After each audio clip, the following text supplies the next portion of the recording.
আমার প্রিয় মা ও বোন, এবার আপনাদের উদ্দেশ্যে আমি কোরআন এবং হাদিসের আলোকে 11টি বিশেষ নাসিহা পেশ করতে চাই, যেগুলো আপনাদের জীবনকে আলোকিত করবে, দুনিয়াতে আপনাদেরকে মর্যাদার আসনে আসীন করবে, আর আখিরাতে আল্লাহ তাআলার কাছে আপনারা প্রিয় বান্দী হিসাবে উপস্থাপিত হবেন।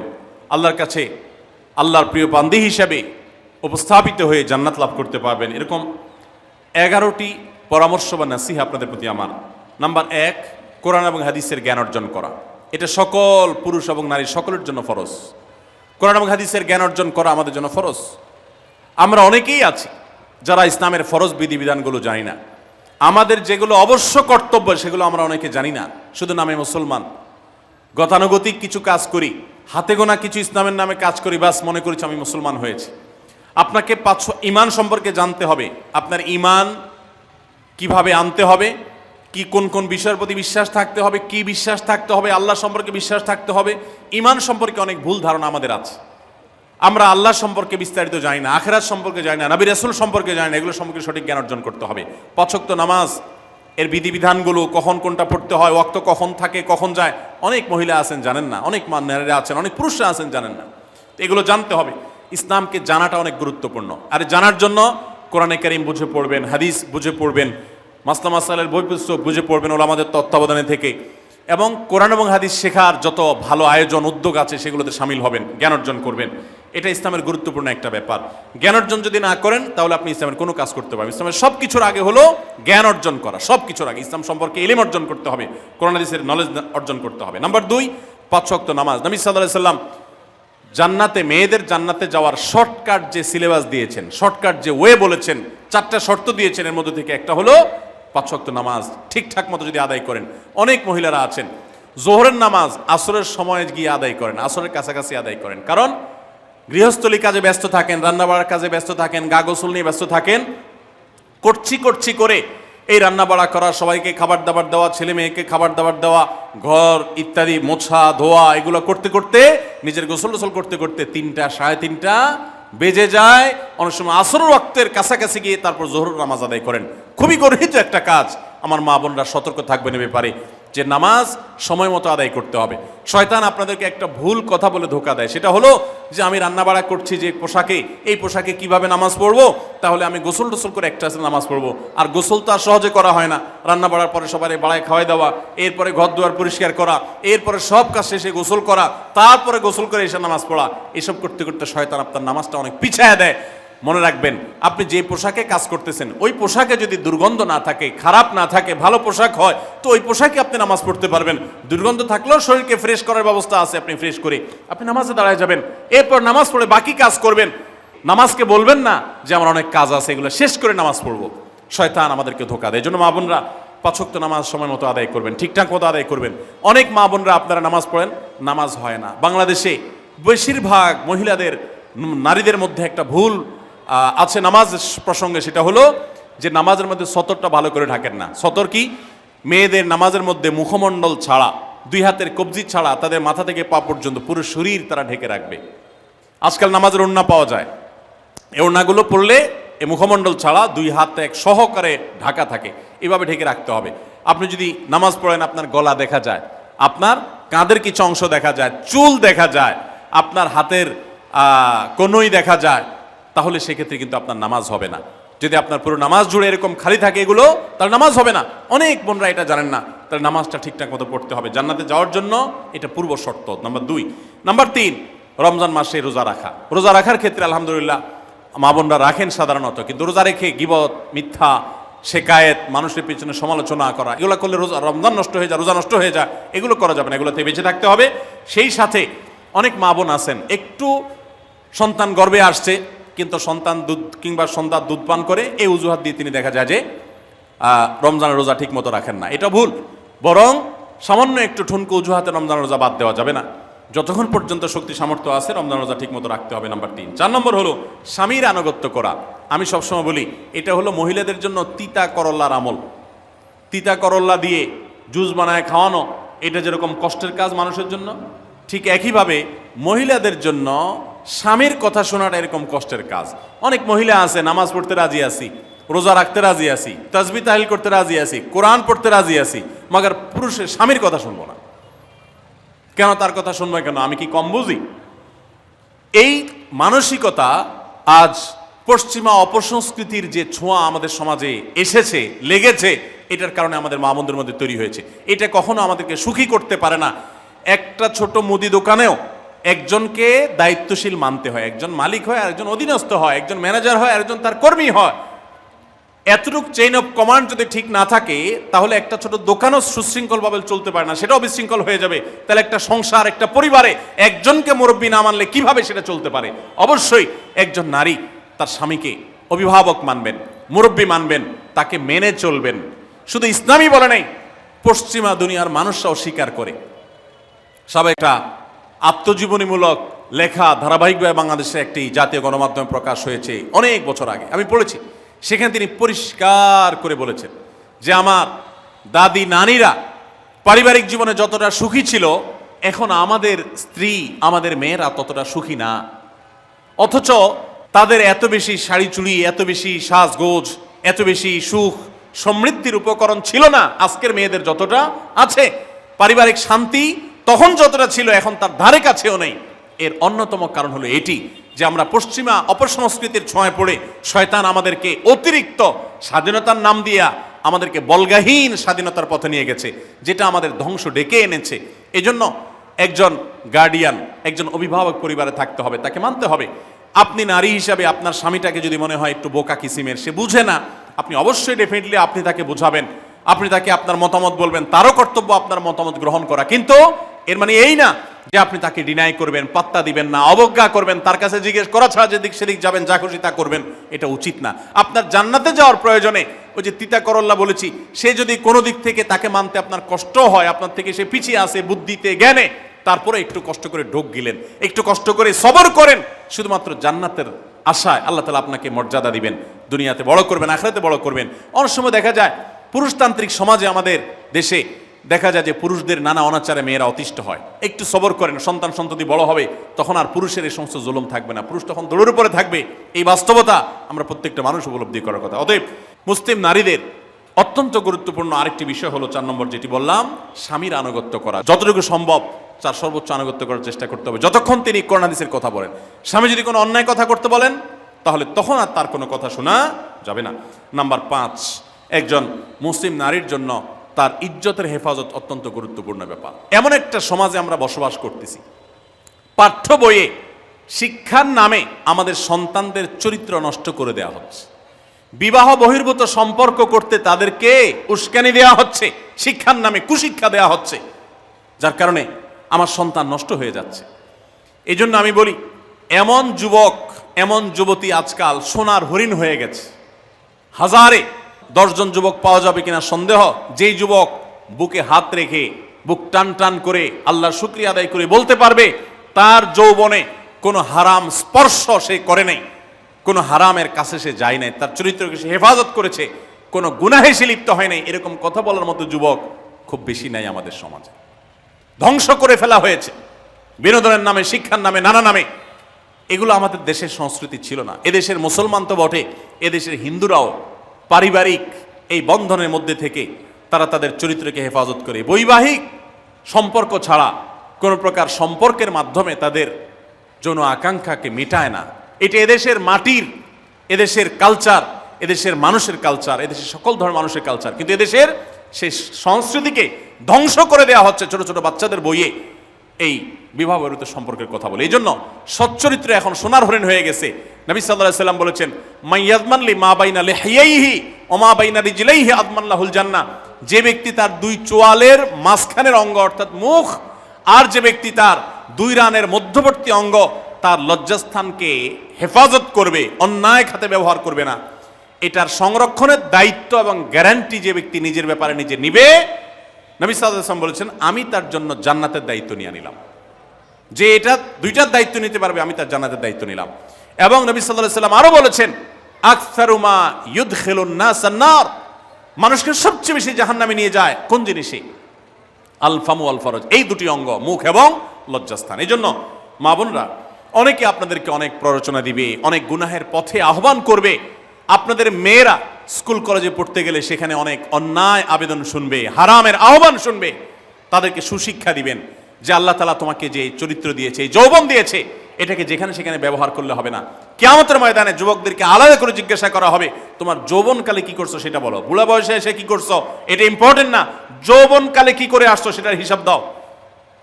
যৌবনকে হেফাজত করার গুরুত্ব এত বেশি, আল্লাহ আলাদা করে জিজ্ঞাসা করবেন। এই জন্য মা বোনদের কর্তব্য তাদের মেয়েদেরকে, ছেলেদেরকে অসৎ চরিত্রতা থেকে হেফাজত করবেন, সংরক্ষণ করবেন, তাদেরকে বুঝাবেন, তাদেরকে সেবায় বড় করবেন যে বিয়ে শাদীর মাধ্যমে, সাংসারিক জীবনের মাধ্যমে তোমরা তোমাদের এই জীবনকে তোমরা উপভোগ করবে। আল্লাহ তাআলা তোমাদের জন্য যে নেয়ামত রেখেছেন সেই নেয়ামত তোমরা পাবে, কিন্তু অবৈধ উপায়ে কখনো তোমরা সেদিকে পা বাড়াবে না। যারা বাড়ায় তাদের দুনিয়াতেই ধ্বংস হয়, আখিরাত তো আছেই। এই অবৈধ সম্পর্ক করে সুখে থাকে খুব কম মানুষ। যারা যত বেশি এই জগতে যায় তারা তত বেশি অসুখী থাকে দাম্পত্য জীবনে। অতএব একজন নারী তার 5 নম্বর গুরুত্বপূর্ণ বিষয় হলো তার ইজ্জতের হেফাজত, লজ্জাস্থানের হেফাজত এবং তার চরিত্রের হেফাজত। আল্লাহ তাআলা আমাদের মা বোনদেরকে সেই তৌফিক দান করুন। অনেক সময় দেখা যায় যে সবই ঠিক আছে, আপনি সোশ্যাল মিডিয়াতে পুরুষের ছবি দেখে, ভিডিও দেখে আপনি হারাম আনন্দ পাচ্ছেন।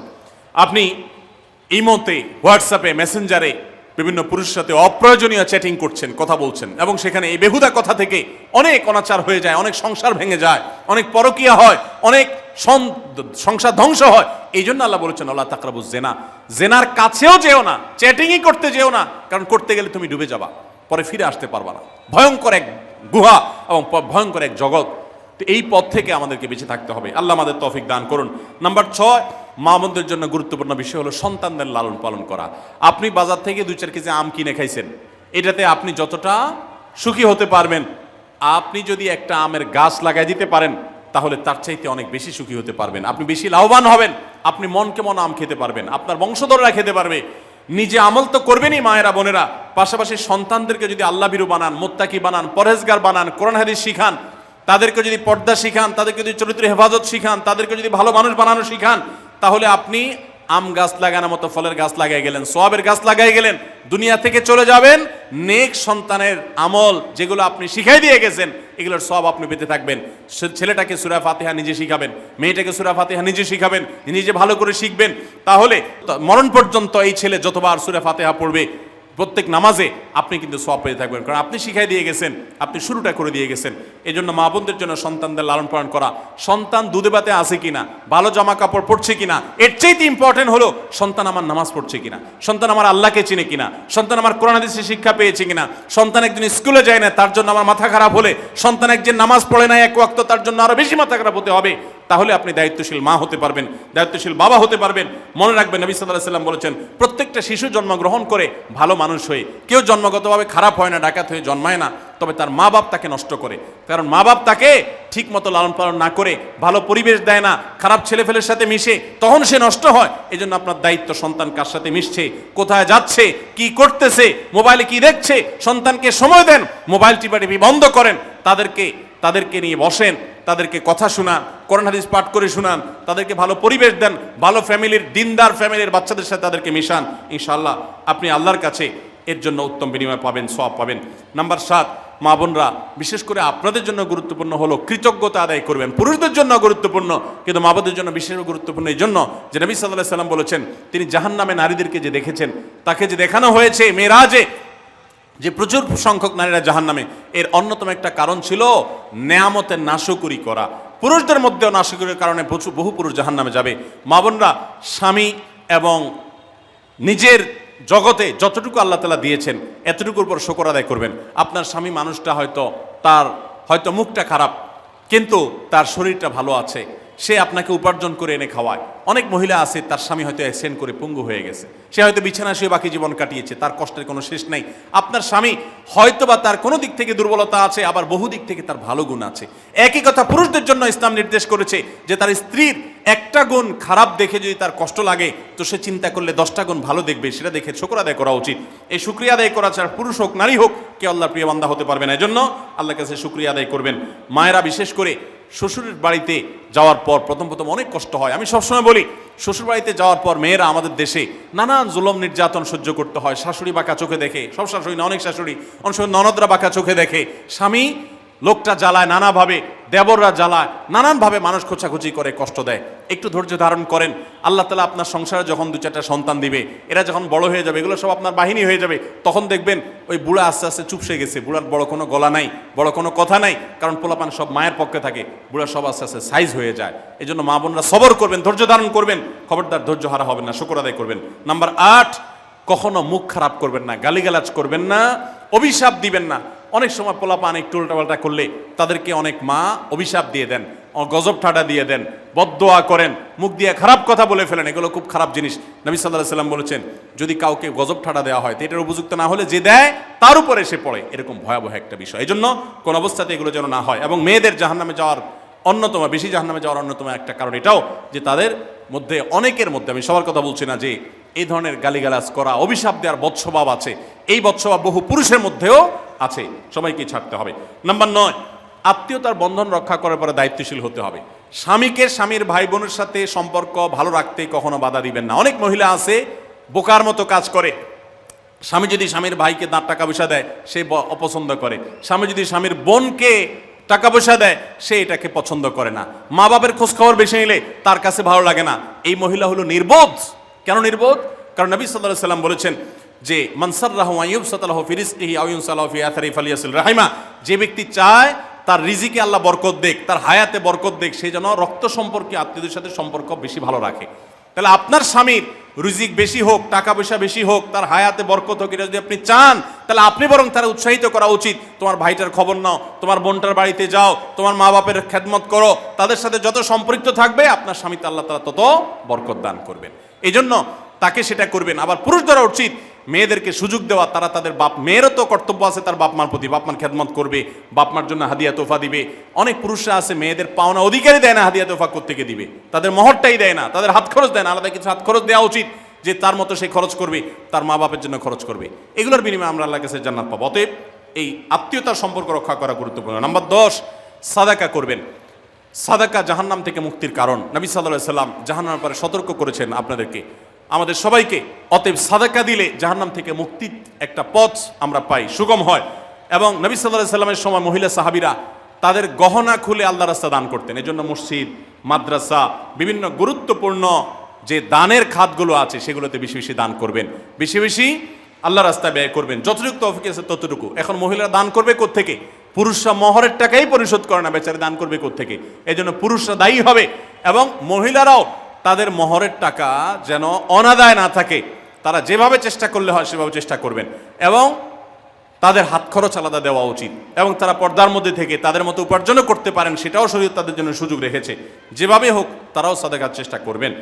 11 নম্বর সর্বশেষ হলো সময়ের অপচয় করবেন না। এখন এমন একটা সময় চলছে বেশিরভাগ মানুষ জাহান্নামে যাবে, যেই কারণে আজকের যুগে সবচেয়ে বেশি আমরা বিপদগামিতার মুখে যাচ্ছি, যে কারণে সেটার অন্যতম হলো এই স্মার্টফোনের অপব্যবহার। আমরা অনেকে আছি টেলিভিশনের বিভিন্ন সিরিয়ালে আসক্ত, অনেকে আছি বিভিন্ন নাটক সিনেমায় আসক্ত, অনেকে আছি ফেসবুক এবং ইউটিউব এগুলোতে আসক্ত। বিশেষ করে মা বোনদেরকে বলছি, অনেকেই আছেন এখনো রিমোট ছাড়া তার পেটের ভাত হজম হয় না, সারাদিন রিমোট হাতে বসে থাকেন, একটার পর একটা সিরিয়াল এবং চ্যানেল পাল্টাতে থাকে। মনে রাখবেন, সফল ইমানদার হতে হলে এই অনর্থক কাজ না ছাড়লে আপনি সফল ইমানদার হতে পারবেন না। অনেকে নামাজে পড়ে আবার সিরিয়ালও দেখে, অনেকে আছেন ফেসবুকে ঘন্টাকে ঘন্টা, ইউটিউবে ঘন্টা ঘন্টা সময় নষ্ট করেন। এর জন্য আল্লাহর কাছে জবাবদিহি করতে হবে। কিয়ামতের ময়দানে আল্লাহ তাআলা কয়েকটা প্রশ্ন উত্তর দেওয়া ছাড়া একজন মানুষকেও নড়তে দিবেন না। এর ভিতরে একটা হলো যে তোমার সারা জীবনে কি অর্জন করেছো। সময়ের অপচয় করা যাবে না। সময় হলো জীবনের সবচেয়ে মূল্যবান সম্পদ। অতএব আল্লাহ তাআলা আমাদের সবাইকে জীবনের এই অমূল্য সম্পদ সময়কে সংরক্ষণ করার তৌফিক দান করুন। মা বোনরা, আপনাদেরকে আমি আল্লাহর ওয়াস্তে উপদেশ করতেছি, যারা বদভ্যাস আছে ফেসবুক ইউটিউবে ঘন্টা ঘন্টা পড়ে থাকার, প্রয়োজনে এগুলো সব ডিলিট করে দেন মোবাইল থেকে। প্রয়োজনে আপনি এই মোবাইল বিক্রি করে বাটন ফোনে চলে যান। নিজের বদভ্যাসকে নিয়ন্ত্রণ করতে না পারলে প্রথমে চেষ্টা করেন, এরপর না পারলে প্রয়োজনে বাদ দিয়ে দেন। আল্লাহর জন্য যদি ত্যাগটা করেন, কি আমাদের বলতে পারেন, আল্লাহ গুনাহ থেকে বাঁচার জন্য, তোমাকে খুশি করার জন্য আমি স্মার্টফোন পর্যন্ত রাখি নাই, বাটন ফোনে চলে গেছি। আল্লাহ তাআলা খুশি হবেন ইনশাআল্লাহ বিইذنিল্লাহ। বহু মায়েরা তাদের সন্তান নষ্ট হয়ে যাচ্ছে এই মোবাইলের আসক্তি, সিরিয়ালের আসক্তির কারণে। তাদের স্বামীর সাথে সম্পর্ক নষ্ট হয়ে যাচ্ছে এই সমস্ত আসক্তির কারণে। অনেক গুনাহের পথে তারা চলে যাচ্ছেন এই সমস্ত আসক্তির কারণে। এই জন্য এগুলোকে নিয়ন্ত্রণ না করলে আপনি কখনো নেককার হতে পারবেন না। আপনার সন্তানকে মোবাইল দেখে খাওয়াবেন না। আমি আমার সন্তানকে মোবাইল দেখে খাওয়াই না। আমরা সব জায়গায় বলি মোবাইল দেখা, কার্টুন দেখায়, মোবাইল দেখায় বাচ্চাকে খাওয়াবেন না। বাচ্চা কাচ্চা এখন ক্রেজি হয়, আধপাগল কিসিমের হয়, জিদি হয়, বদমেজাজি হয়, ভাঙচুর করে। কেন হয়? কারণ সারাদিন আপনি ওর মোবাইলে কি দেখান? কার্টুন দেখান। কার্টুন মানে কি? মার মার, কাট কাট, হ্যাঁ, সব কিছু ধ্বংস করে ফেলা, গুলি করা, বোমা মারা, হ্যাঁ, সাপ হয়ে সব খেয়ে ফেলা, এটাই তো। এগুলো বাচ্চাদেরকে ক্রেজি করে, বাচ্চাদেরকে মানসিকভাবে অসুস্থ করে, ধ্বংস করে দেয়। তাদেরকে ফিজিক্যাল খেলাধুলা, শারীরিকভাবে করতে পারে এরকম খেলাধুলার ব্যবস্থা করেন, দৌড়াদৌড়ি করার ব্যবস্থা করেন। বাচ্চারা সুস্থ থাকবে, ভালো থাকবে। মোবাইল থেকে তাদেরকে বাঁচান, টেলিভিশন থেকে তাদেরকে বাঁচান, এবং কার্টুন থেকে, ভিডিও গেমস থেকে তাদেরকে বাঁচান। না বাঁচাতে পারলে আপনার দুনিয়া আখিরাত সব ধ্বংস হয়ে যাবে। অতএব আজকের এই মাহফিল থেকে আসুন, প্রতিজ্ঞা করি যে আমরা সময় নষ্ট করব না, সময়ের অপচয় করব না, প্রয়োজন ছাড়া মোবাইল হাতাহাতি ঘাটাঘাটি করব না, ঘন্টায় ঘন্টা মোবাইলকে সময় দিব না। অনেক মেয়েরা আছেন, অনেক পুরুষরা আছেন, এই একটি অপকর্মের কারণে তার শিক্ষা জীবন ধ্বংস হয়ে যায়, চাকরি নষ্ট হয়ে যায়, ব্যবসা লাডে উঠে, মা বাবার সাথে সম্পর্ক নষ্ট হয়, স্বামী স্ত্রীর সম্পর্ক নষ্ট হয়, সাংসারিক জীবন ধ্বংস হয়ে যায়, সব কিছু ধ্বংস হয়ে যায় শুধু এই মোবাইল ফোনের অনিয়ন্ত্রিত ব্যবহার করার কারণে। যারা মোবাইলকে নিয়ন্ত্রণ করতে পারেন না, ডাইরেক্ট হয়ে গেছেন, সারাক্ষণ হাতে হাতে মন চায়, তারা একটা শক্ত সিদ্ধান্ত নেন, প্রয়োজন আমি স্মার্টফোন বিক্রি করে দিব। 6 মাস 8 মাস আপনি কিছুদিনের জন্য, 1 বছরের জন্য বাটন ফোনে চলে যান, এরপর আবার ব্যাক করলে আশা করা যায় আল্লাহ আপনাকে হেফাজত করবেন। এবং ইসলামের নাম দিয়ে, অনেকে বলে আমি ইউটিউবে ওয়াজ শুনি, ফেসবুকে ওয়াজ শুনি, ওয়াজের নাম দিয়া আপনি যে কি করেন কি না করেন সেটা আপনার আরশের মালিক সবই জানেন। অতএব যে ওয়াজ শুনতে গিয়ে আপনার আকাম কুকাম করা লাগে, খারাপ জিনিস দেখা লাগে, ওই ওয়াজ শোনার কথা আপনাকে ইসলাম বলে নেই। আল্লাহ তাআলা আমাদের সবাইকে সবগুলো বিষয় আমল করার তৌফিক দান করুন। আমরা আবারও বলছি, আজকে আমাদের মা বোনদেরকে লক্ষ্য করে বিশেষ করে যে 11টি করণীয় আপনাদের জীবনকে সোনালী জীবনে পরিণত করতে পারে, আপনাদের জীবনটাকে সমৃদ্ধ করতে পারে, সুখী করতে পারে, এবং আল্লাহর কাছে আপনাদেরকে জান্নাতের উপযুক্ত করবে। কিয়ামতের ময়দানে সুন্দর হাসি, সুখের হাসি, তৃপ্তির হাসি আপনাদেরকে হাসাবে ইনশাআল্লাহ। সেই 11টি নসিহা, সেই 11টি বিষয়ের প্রথমটি হলো কোরআন এবং হাদিসের জ্ঞান অর্জন করবেন। অনেক ভালো ভালো বই আছে কোরআন হাদিস ভিত্তিক, সেগুলো পড়বেন। দিন শিক্ষার যত আয়োজন আছে সেগুলোর সাথে সম্পৃক্ত হবেন। অনলাইনে অনেক কোর্স করা যায়, সেগুলোতে আপনি সম্পৃক্ত হতে পারেন। যেভাবে হোক আপনাকে কোরআন হাদিসের কথা জানতে হবে। আল্লাহ কি বলেছেন, রাসূল সাল্লাল্লাহু আলাইহি ওয়াসাল্লাম কি বলেছেন, মাসালা মাসাইল কখন কি করা উচিত, কোরআন হাদিসে কি বলা আছে, এগুলো জানতে হবে আপনাকে। যতটুকু সম্ভব জানার চেষ্টা করবেন। নাম্বার 2, 5 ওয়াক্ত নামাজ সঠিকভাবে আদায় করবেন, সময় মতো আদায় করবেন। জোহরের ওয়াক্ত বাসার কাজ কাম শেষ করে গোসল করে একেবারে 3টার দিকে একসাথে পড়বো, এটা করা যাবে না, বরং সময় মতো আদায় করতে হবে। এবং মেয়েদের যে সতর, এই সতর ঢাকার উপরে সতর্ক থাকতে হবে। পুরো শরীর মুখমণ্ডল ছাড়া যেন ঢাকা থাকে, চুল, গলা, হাতের গোছা, কনুই, এগুলো যেন দেখা না যায়, খেয়াল রাখতে হবে। এবং নামাজ ধীরে ধীরে পড়তে হবে। অনেক মহিলা অনেক দ্রুততার সাথে নামাজ পড়েন, এবার পড়লে হবে না। নাম্বার 3, রমজানের রোজা ঠিক মতো রাখতে হবে, যথাযথভাবে রাখতে হবে। রোজা রেখে গিবত, শিকায়েত, মিথ্যা, গালমন্দ এগুলো করা যাবে না। নাম্বার 4, স্বামীর আনুগত্য করতে হবে। নিজের কাছে খারাপ লাগলেও একটু সবর করতে হবে, যতক্ষণ পর্যন্ত স্বামী ন্যায়সঙ্গত কথা বলে, অন্যায় কাজ করতে না বলে, গুনাহের কাজ করতে না বলে, ততক্ষণ পর্যন্ত তার কথা মানতে হবে। নিজের খারাপ লাগলেও মানবেন, আপনার জান্নাতের প্রয়োজনে, সুশৃঙ্খলার প্রয়োজনে, পারিবারিক শান্তির প্রয়োজনে। ইনশাআল্লাহ আপনি সুখে থাকবেন দুনিয়া এবং আখিরাত উভয় জগতে। নাম্বার 5, নিজের ইজ্জত সম্ভ্রম হেফাজত করবেন। অনলাইনে অফলাইনে কারোর সাথে হারাম সম্পর্ক করবেন না, কোনো গায়ের মারাম পুরুষের সাথে অযথা যোগাযোগ করবেন না, চ্যাটিং করবেন না, এবং সোশ্যাল মিডিয়াতে হারাম জিনিস দেখা থেকে নিজের চোখকে হেফাজত করবেন, বাঁচিয়ে রাখবেন। নাম্বার 6, নিজের সন্তানদেরকে দিন শিখাবেন, তাদেরকে কোরআন হাদিস শিখাবেন, উত্তমভাবে লালন পালন করবেন, তাদেরকে নামাজ শিখাবেন, মেয়েদেরকে পর্দা শিখাবেন, তারা যেন চরিত্রে হেফাজত করে সেই শিক্ষা তাদেরকে দিবেন। উপযুক্ত হওয়ার পর ছেলে মেয়েকে বিয়ে দিবেন, কোনোভাবে যেন হারাম সম্পর্কে না জড়ায় সেজন্য সাবধান থাকবেন। ভালো ফ্যামিলির সাথে তাদেরকে উঠা বসা করাবেন, ভালো শিক্ষা প্রতিষ্ঠানে দিবেন যেখানে দিলে তার ঈমান আমল হেফাজত থাকবে। নাম্বার 7, আল্লাহর শুকরিয়া আদায় করবেন, বান্দারও শুকরিয়া আদায় করবেন। আল্লাহ যা দিয়েছেন, যতটুকু আছে স্বামীর সংসারে, আলহামদুলিল্লাহ বলতে শিখবেন, আল্লাহ তাহলে বাড়াই দিবেন ইনশাআল্লাহ। নাফরমানি, নাশুকরি করবেন না, তাহলে আপনি নিজেই ক্ষতিগ্রস্ত হবেন, কষ্টের মধ্যে থাকবেন। আর শুকরিয়া আদায় করলে আপনার নিজেরই মানসিক প্রশান্তি হবে, আল্লাহর নেয়ামত বাড়িয়ে দিবেন। নাম্বার 8, কোনো প্রকার অভিশাপ গালমন্দ করবেন না, সেটা ছেলে মেয়েকে হোক, সংসারকে হোক, স্বামীকে হোক, কোনো কিছু না, ধৈর্য ধারণ করতে হবে। পুরুষদের জন্য এই কথাগুলো প্রযোজ্য।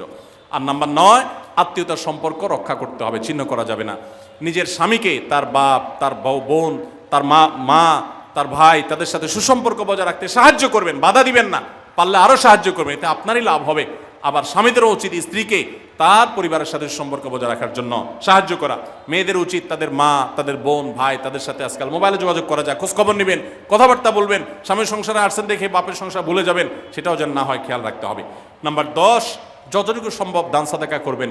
দান সাদাকা জাহান্নাম থেকে মুক্তির কারণ হয়, সেটার জন্য সাধ্য অনুযায়ী করবেন। পুরুষরা তাদের জন্য এক্ষেত্রে হেল্প করবেন, যাতে তাদের মোহর ইত্যাদি দেওয়া, মাসে হাত খরচ কিছু দেওয়া, যাতে তারা সাদাকা করতে পারে সেই সুযোগ। আজকাল দেখা যায় অনেক মেয়েরা টাকা পয়সা পেলে মার্কেটে চলে যাবেন, কি কিনবে এটা নিয়ে অস্থির হয়ে যান। মার্কেটে আপনি যা দরকার হলে যাবেন, কেনা দরকার হলে কিনবেন, কিন্তু দানের জন্য একটা খাত রাখবেন। পারিবারিক সাদাকা বাক্স, একটা বাক্স রাখবেন, যে খুচরা টাকা পয়সা বা বিভিন্ন টাকা পয়সা ছেলে মেয়েরা রাখবে, আপনি রাখবেন, উৎসাহিত করবেন। এটা দিয়ে একটা গরিব ফ্যামিলি মুখে হাসি ফোটাবেন, একটা ভালো কাজ করবেন, পারিবারিকভাবে এরকম দানের ব্যবস্থা করবেন। বোনেরা, সর্বশেষ হলো সময় নষ্ট করবেন না সোশ্যাল মিডিয়াতে। আল্লাহর ওয়াস্তে এটা থেকে নিজেকে বাঁচাবার জন্য সংগ্রাম করেন। যারা এখনো এই রোগ থেকে বাঁচতে পারেন নাই, আল্লাহর কসম করে বলছি, দুনিয়ার জীবনটাই ধ্বংস হবে, অসুখী থাকবেন, অশান্তিতে থাকবেন, আখিরাতের ধ্বংস তো আছেই। অতএব ফেসবুক, ইউটিউব, এটা যদি আপনাকে দেখতে হয়, খারাপ কিছু যেন না আসে সেভাবে ফিল্টার করে নেবেন, এবং নিয়ন্ত্রিত নির্দিষ্ট সময়ের বেশি দেখবেন না। 10 মিনিট 10 মিনিট, সকাল দুপুর রাত, এর বেশি বিকাল, আমি এর বেশি দেখবো না। ঘন্টায় ঘন্টা টিপবেন না। অনেক মহিলা আছে স্বামীকে সময় দেওয়ার সুযোগ নাই, সন্তানের দিকে তাকাবার সুযোগ নাই, উনি টেলিভিশন এবং মোবাইলে আসক্ত, এবং এটা আমাদের সমাজকে ধ্বংস করে দিচ্ছে। নিজের ক্ষতি নিজে করছেন, নিজের পায়ে কুঠারাঘাত করছেন। আল্লাহ তাআলা আমাদের সবাইকে এই সব বিষয়গুলোকে মেনে চলে, এই 11টা পয়েন্টকে মেনে চলে আমাদের মা বোনদের জীবনকে সমৃদ্ধ করার তৌফিক দান করুন। আমাদের সবাইকে আল্লাহ তাআলা আমল করার তৌফিক দান করুন। জাযাকুমুল্লাহু খাইরা ওয়া আখিরু দাওয়ানা আনিল হামদুলিল্লাহি রাব্বিল আলামিন। আস-সুন্নাহ ফাউন্ডেশন, উম্মার স্বার্থে সুন্নাহর সাথে।